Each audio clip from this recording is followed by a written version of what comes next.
The mahogany boardroom table gleamed under soft lighting as I refilled water glasses and arranged notepads with practiced efficiency. Another quarterly board meeting at Maxwell Industries, where I played the role of executive secretary for the past 18 months. If only they knew. Coffee, black, 2 sugars. James Maxwell barked without looking up from his phone. At 45, he ran his father's company the same way he probably ordered around his household staff, with casual arrogance and zero awareness. Right away, Mr. Maxwell, I replied, keeping my voice professionally neutral. My name is Victoria Chen, though they all called me Miss Walker, the name I'd used to get this position. To them, I was just another secretary, invisible except when they needed something. They had no idea I owned 51% of their company. The other board members filed in, all expensive suits and self-importance. I knew each of their names, backgrounds, and dirty little secrets. I'd spent 2 years studying them before implementing my plan. Everyone settled? I asked, setting down James's coffee. The quarterly reports are at your places. Bradley Thompson, head of finance, barely glanced at me. We'll need the usual confidentiality agreements before we begin. Already done, sir. I'd signed more NDAs than I could count, none under my real name.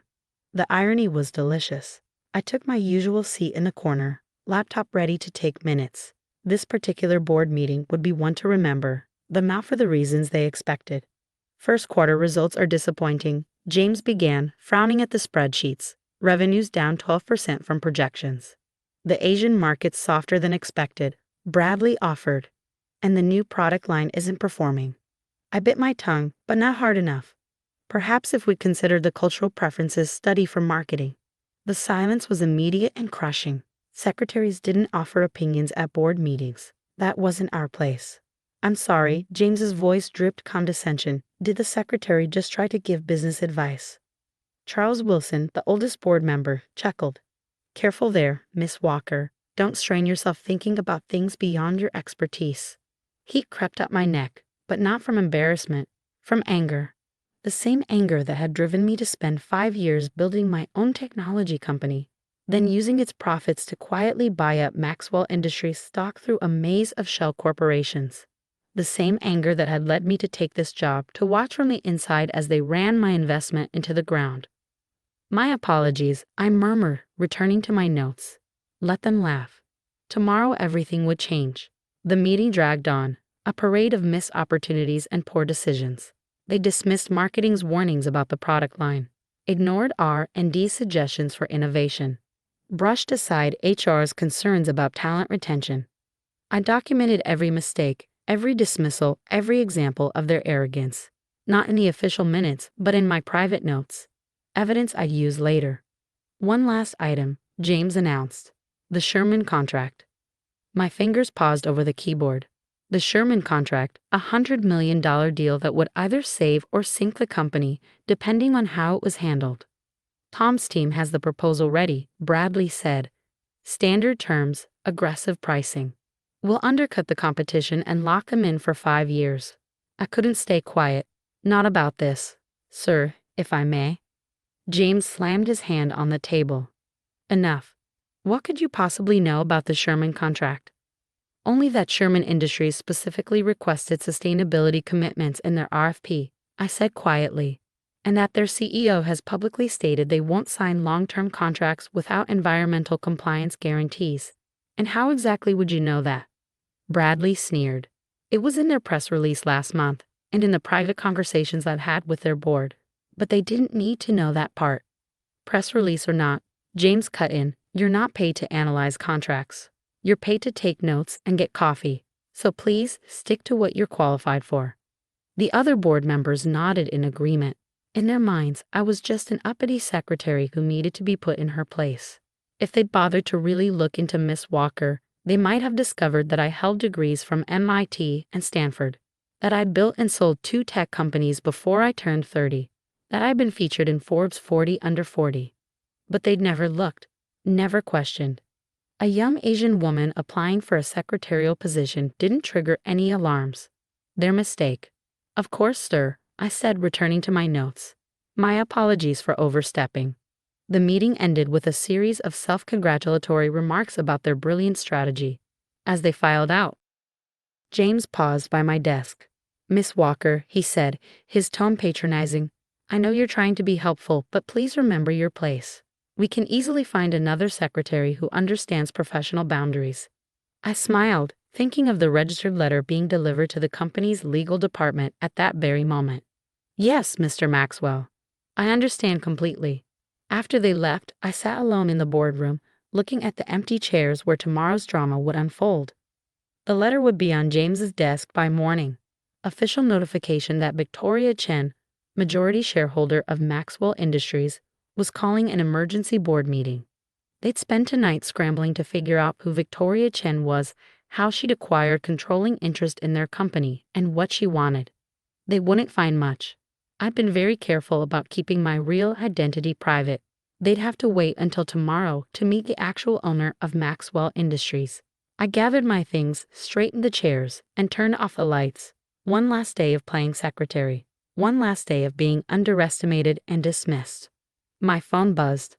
A text from my lawyer. Documents delivered. Everything's ready for tomorrow. Perfect. I took one last look at the boardroom where I'd endured 18 months of condescension and discrimination. Tomorrow, these same chairs would host a very different kind of meeting. Tomorrow they'd learn that the secretary they dismissed owned 51% of their company. Tomorrow they'd understand exactly how badly they'd underestimated me. But tonight, I had one more pot of coffee to make, one more set of notes to file, one more day of invisible work to complete. After all, a good secretary always finishes her tasks before moving on to bigger things. I arrived early the next morning, dressed not in my usual conservative secretary attire, but in a perfectly tailored Armani suit. The security guard did a double take but said nothing as I swiped my badge. The office was already buzzing with tension. Legal teams huddled in corners, whispering urgently. Board members rushed between offices, their faces tight with concern. Nobody noticed that their secretary was dressed differently. Nobody noticed me at all.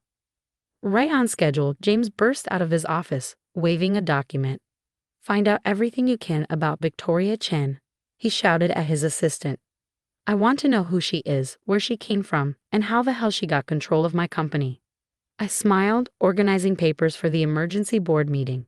They'd spent all night searching, finding only what I wanted them to find: a successful tech entrepreneur who quietly amassed Maxwell Industries stock through various investment vehicles over the past 3 years. What they hadn't found was the connection between Victoria Chen and their unassuming secretary, Miss Walker. At 9 a.m. sharp, the board members filed into the conference room. Their usual swagger was gone, replaced by barely concealed panic. "Coffee, Mr. Maxwell?" I asked sweetly. He waved me away, absorbed in his phone. "Not now. We're waiting for someone important." "Yes," I said, checking my watch. "You are." The room fell silent as I walked not to my usual corner, but to the head of the table. I placed my laptop down and opened it, displaying the presentation I'd prepared. "What are you doing?" Bradley demanded. "This is a private meeting." I smiled, removing my glasses, the plain ones I'd worn as part of my disguise. "I know. I called it." James stood up, his face reddening. "Miss Walker, you need to leave. Now, this meeting is for—" "My name," I cut him off, "is Victoria Chen, and I own 51% of Maxwell Industries." The silence that followed was absolute. I could almost hear their brains short-circuiting as they tried to process this information. That's impossible," Charles Wilson sputtered. "Victoria Chen is standing right in front of you," I finished. "For the past 18 months, I've watched you run my investment into the ground.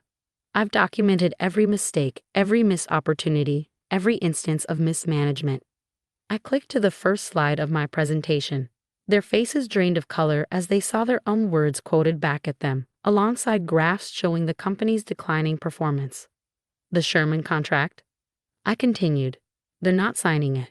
I met with their CEO last week. They're going with our competitor, the one that actually read their sustainability requirements." James found his voice. "This is some kind of trick. You're just a secretary." "No, James, I'm the majority shareholder who's been watching you destroy this company's value through sheer arrogance."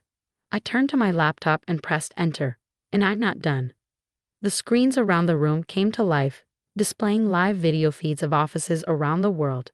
In each one, security teams were escorting executives from their offices. "What is this?" Bradley's voice shook. "A corporate restructuring," I replied calmly. "As of 9 a.m., the entire senior management team is being replaced. Their termination papers are being delivered now. Your copies are in front of you." They stared at the manila envelopes I'd placed at their seats earlier, when they still thought I was just the secretary bringing them their morning papers. "You can't do this," James whispered, but there was no conviction in his voice. "I can and I am. Check with legal if you'd like. Everything is perfectly legitimate." I smiled. I made sure all the paperwork was filed correctly. After all, that's what a good secretary does, right? Charles Wilson opened his envelope with trembling hands. "The severance terms are generous," I finished. "More generous than you deserve, given your performance. Sign now, and you can leave with dignity. Make a scene, and I release the documentation of your various indiscretions to the press." One by one, they signed. One by one, they stood on shaky legs and walked out of the room they'd dominated for so long. James was the last to sign. He paused at the door, turning back to me. "How?" he asked. "How did you hide in plain sight for so long?" "You made it easy," I replied.